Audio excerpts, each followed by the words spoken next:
Pemerintah juga memberikan perhatian khusus bagi daerah terdampak bencana di wilayah Sumatera. Penyaluran TKD dilakukan dengan relaksasi tanpa syarat salur di 3 provinsi terdampak.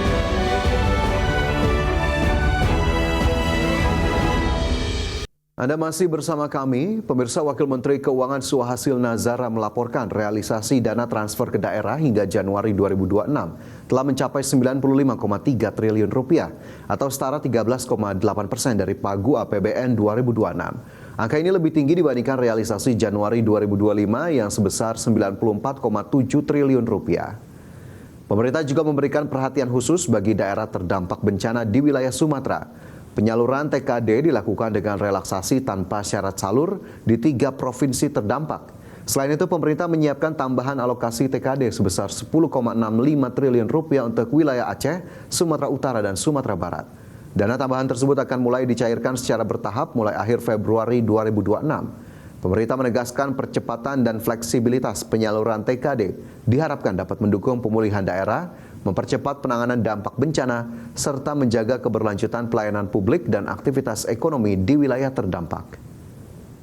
Transfer ke daerah telah dicairkan 95,3 triliun rupiah di Januari 2026 ini, termasuk yang sifatnya reguler maupun yang sifatnya itu on top, terutama untuk beberapa daerah bencana. Dan tentu realisasi TKD bisa dilihat di sebelah kanan sesuai dengan apa yang dianggarkan. Dan khusus untuk realisasi transfer ke daerah di daerah terdampak bencana, di slide yang berikut, telah dilakukan penyaluran TKD dengan relaksasi tanpa syarat salur di 3 provinsi yang terdampak bencana Sumatera, serta pemerintah telah menyiapkan tambahan alokasi transfer ke daerah 10,65 triliun untuk wilayah Aceh, Sumut, dan Sumbar yang akan mulai dicairkan bertahap mulai akhir bulan Februari ini, jadi minggu depan. Lembaga pemeringkat Moody's Ratings memberikan outlook negatif Baa2 kepada obligasi pemerintah berdenominasi renminbi dan euro di bawah program penerbitan senilai 10 miliar dolar Amerika. Peringkat tersebut sebagai refleksi terhadap ketahanan ekonomi Indonesia yang didukung oleh kekuatan struktural seperti sumber daya alam dan faktor demografis. Lembaga pemeringkat Moody's Ratings memberikan outlook negatif kepada obligasi pemerintah berdenominasi renminbi dan euro di bawah program penerbitan senilai 10 miliar US dollar. Moody's menyematkan peringkat Baa2 untuk obligasi tersebut. Menurut Moody's, peringkat Baa2 tersebut diberikan kepada obligasi pemerintah berdenominasi renminbi dan euro sebagai refleksi terhadap ketahanan ekonomi Indonesia yang didukung oleh kekuatan struktural seperti sumber daya alam dan faktor demografis.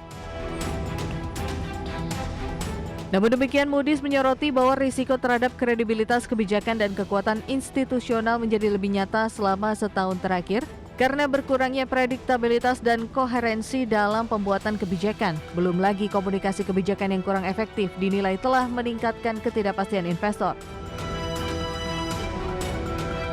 Di sisi lain, lembaga pemeringkat internasional tersebut memperkirakan pertumbuhan ekonomi Indonesia di kisaran 5% dalam jangka pendek dan menengah. Defisit APBN juga tetap berada di bawah 3% terhadap PDB, sedangkan rasio utang di sekitar 40% terhadap PDB. Akan tetapi Moody's melihat kebijakan pemerintah yang mendorong pertumbuhan dengan belanja menimbulkan risiko fiskal. Hal ini dipengaruhi oleh basis penerima negara yang lemah di tengah kebutuhan belanja jumbo untuk ketahanan pangan dan program perumahan. Lemahnya basis penerimaan juga menjadi risiko bagi kemampuan bayar utang pemerintah. Hal ini bisa membatasi fleksibilitas fiskal dan meningkatkan sensitivitas terhadap pergeseran kepercayaan pasar. Tim Liputan IDX Channel. Kementerian Investasi dan Hilirisasi atau Badan Koordinasi Penanaman Modal mendorong upaya optimalisasi mempermudah perizinan melalui sistem online single submission atau OSS. Hal ini guna meningkatkan masyarakat dalam memperoleh nomor induk berusaha atau NIB.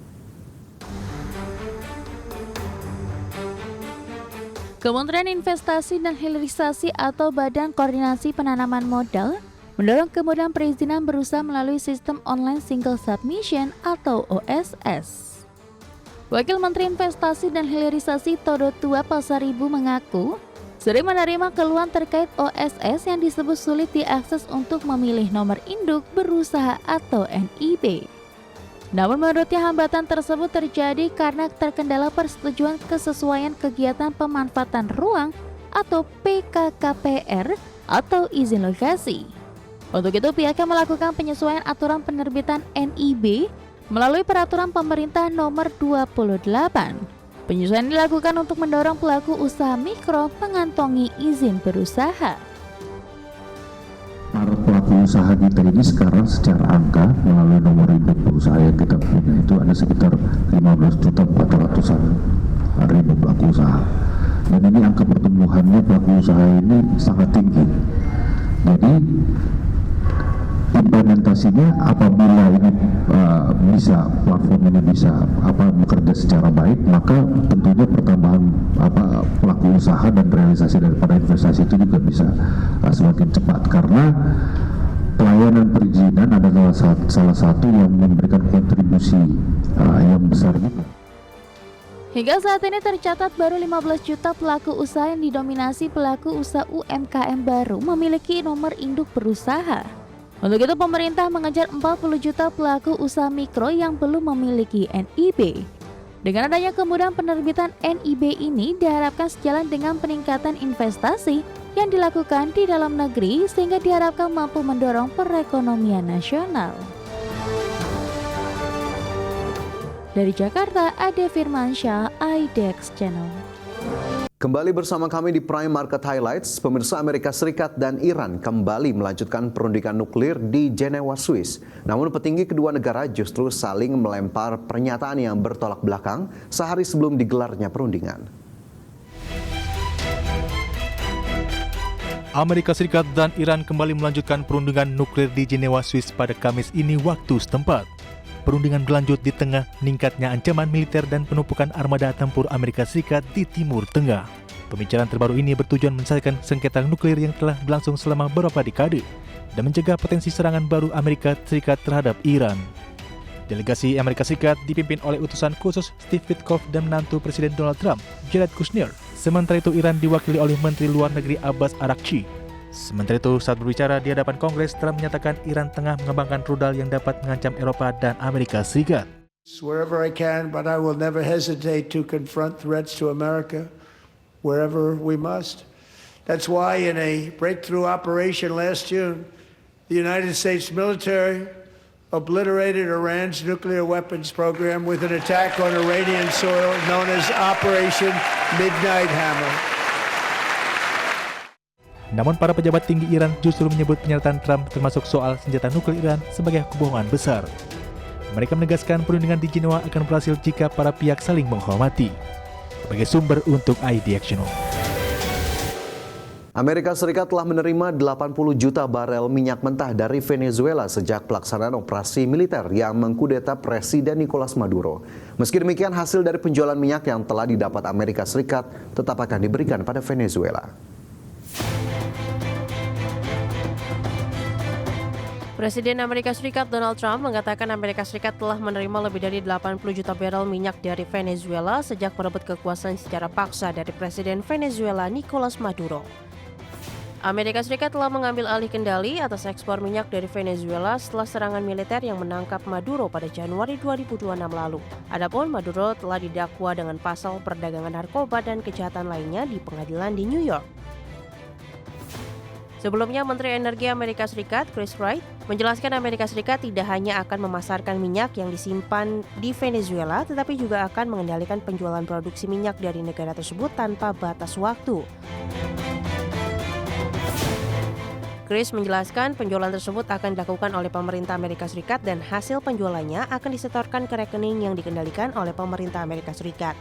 Adapun hasil dari penjualan tersebut juga akan diterima oleh Venezuela untuk memberi manfaat bagi masyarakat setempat. Hal itu karena pengaruh dan kendali Amerika Serikat atas penjualan minyak ditujukan untuk mendorong perubahan yang harus terjadi di Venezuela. Berbagai sumber, IDEX Channel.